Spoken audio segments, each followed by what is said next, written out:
Just one last follow-up, Admiral. As I mentioned, the report card's not good. DHS ranks almost dead last in terms of morale. And this survey was taken by the people on the front line, whether it's Customs Border Patrol, ICE. And it was the referendum on leadership is what it was. And it's not a good referendum. And I think, as you point out, people don't leave jobs, they leave bad leaders.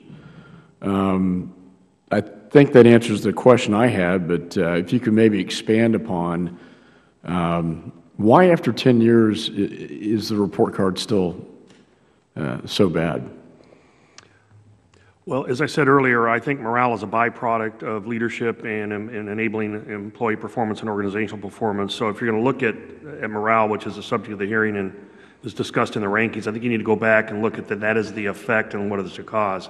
And I believe it is a combination of the issues related to frontline supervision and the development of leaders. But it also is the ongoing understanding by employees in the Department of Homeland Security that support structure, and everybody knows what the issues are, for some reason is not able to mature over changes of leadership that you mentioned earlier.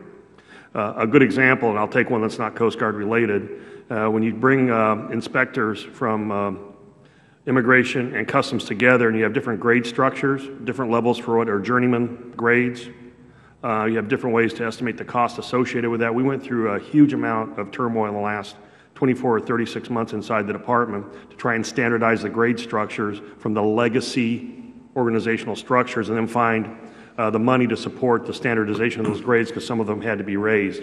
Employees see that.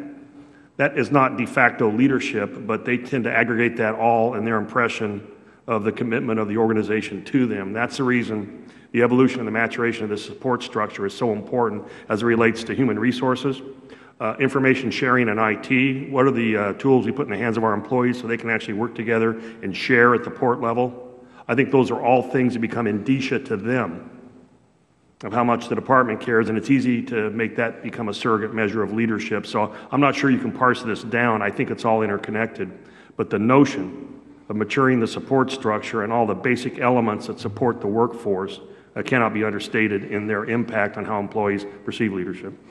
Well, I think you're spot on, and I don't know if we need to, if the leadership in DHS needs more training, perhaps maybe replacement. I don't really know what the answer is. Mr. Chairman, as a recovering budget officer, I would tell you don't make policy until you spend money. Right. That's a very good point.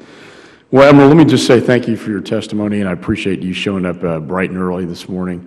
Thanks for the service, great service you made to this nation through your tenure at Coast Guard and the Deepwater Horizon cleanup, which was a great tragedy, but you turned it into about as positive a thing as you possibly could have. And so thanks for your service to the country, and I appreciate your testimony.